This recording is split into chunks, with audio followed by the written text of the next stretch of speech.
చిన్న సంతోషం తీయని అనుభూతి పాడ్కాస్ట్కు స్వాగతం.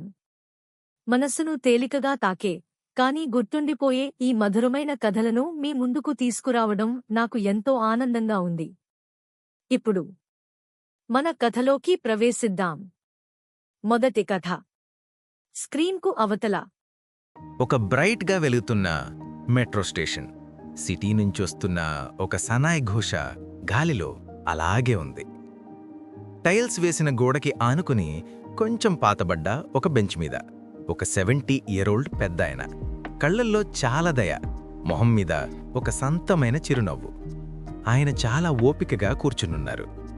వయసుతో ముడతలు పడిన ఆయన చేతులు ఒక చెక్క వాకింగ్ స్టిక్ మీద ఉన్నాయి. ఆయన పక్కనే ఒక 16 ఇయర్స్ టీనేజర్ అనుజ్ తన ఫోన్లోకి తలదించేసి ఉన్నాడు. ఫ్రస్ట్రేషన్ అంతా తన మొహంలో క్లియర్గా కనిపిస్తోంది. ఏంటి ఇంత స్లో ఉంది? ఒక చిన్న నిస్తువుతో గట్టిగా గాలివడ్లాడు. ఆ పెద్దాయన అనుజ్ వైపు చూసి అంతా తెలిసినట్టుగా నవ్వారు. పర్లేదు బాబు, ఇంటర్నెట్కి కూడా అప్పుడప్పుడు కొంచెం రెస్ట్ కావాలి. అనుజ్ ఫోన్ నుంచి తల ఎత్తకుండా ఏదో గునుముతున్నట్టు హాఫ్ హార్టెడ్గా అన్నాడు.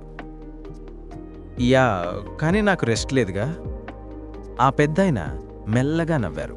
ఆ నవ్వు చాలా వామ్గా, క్లియర్గా వినిపించింది. కాని చూడు, అసలైన రెస్ట్ ఎక్కడుందంటే స్క్రీన్ మీద కాదు, ఇక్కడ. ఆయన తన చేతితో బిజీ స్టేషన్ని చూపించాడు. అనుజ్ ఏమి చూశాడు? ఆ సంభాషణ ఎక్కడికి వెళ్ళింది? వినడం కొనసాగించండి.